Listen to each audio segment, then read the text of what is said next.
Introduction. La division cellulaire est un processus qui permet à une cellule mère de produire de nouvelles cellules. Chez l'humain, il existe deux types de division cellulaire dans le corps humain, la mitose et la méiose.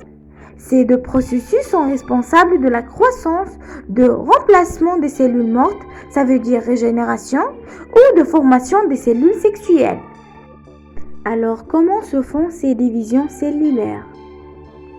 Premièrement, la mitose.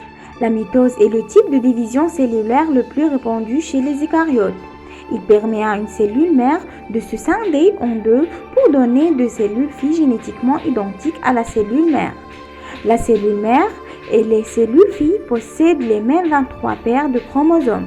On peut donc dire qu'elles sont diploïdes.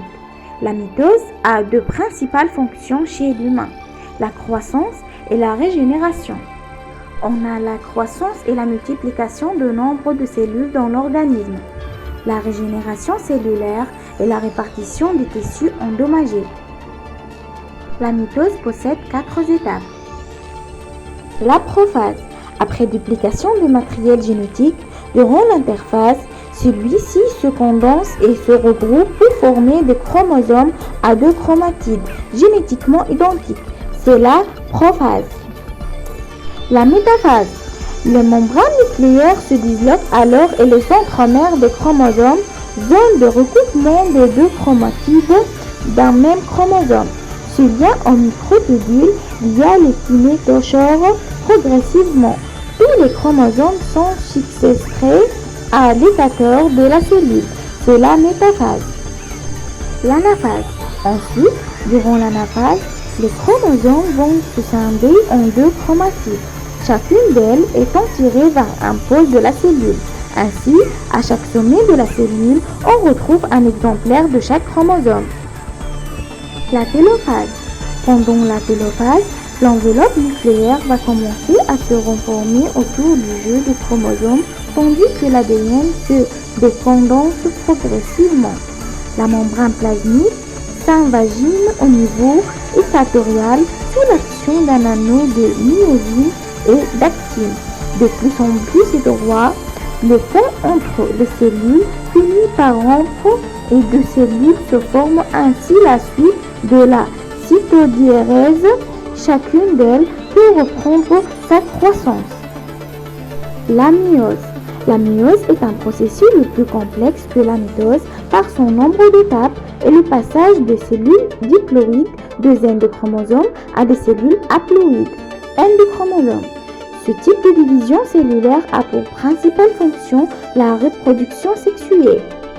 Les étapes de la méiose se subdivisent en deux grandes étapes que l'on nomme la méiose 1 et la méiose 2.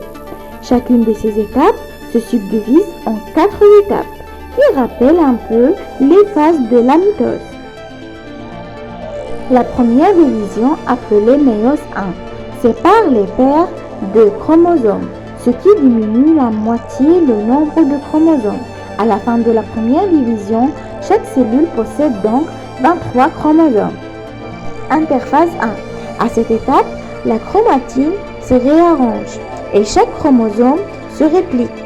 Le résultat est deux chromatides sœurs identiques génétiquement et ce pour chaque chromosome, il y aura aussi un dédoublement de la paire de centrioles pour former deux paires. Prophase 1. La prophase 1 de la méiose est plus longue et plus complexe que celle de la mitose. Effectivement, elle peut durer plusieurs jours et représente jusqu'au 90% de la durée totale de la méiose. Premièrement, au même titre que lors de la mitose, les chromatides sœurs prennent la forme d'un X.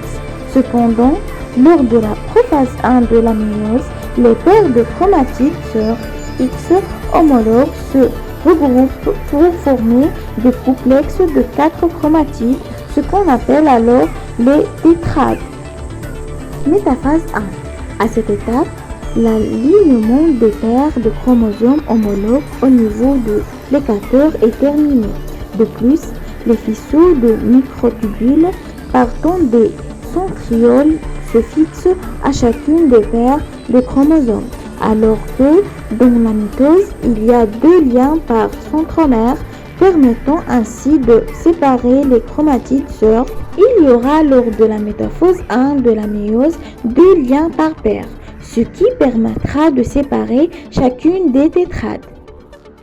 Anaphase 1. À l'instar de l'anaphase de la mitose, c'est à cette étape que l'on assiste au répartiment des chromosomes par les microtubules. Toutefois, à la différence de la mitose, les centromères continuent de lier les chromatides sœurs identiques, donc les chromosomes homologues seront distribués aux pôles opposés. Télophase 1. La répartition des chromosomes homologues à chacun de leurs pôles respectifs est maintenant complétée. Il faut noter que les cellules filles à cette étape sont haploïdes N, ce qui veut dire que le matériel génétique n'y est pas retrouvé en double. Peu importe l'avoir prise, il n'y aurait aucune autre réplication de matériel génétique d'ici à la fin de la méiose. La deuxième division, appelée méiose 2, consiste à scinder les chromosomes en deux à partir de leur point d'attache. Il en résulte donc 4 cellules filles haploïdes. Prophase 2.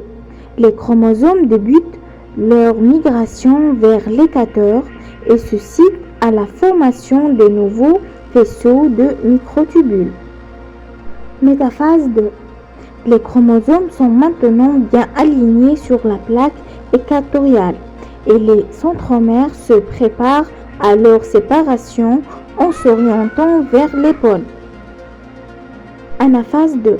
Les chromatides sœurs sont séparées et se déplacent vers les pôles, devenant des ensembles de chromosomes haploïdes indépendants.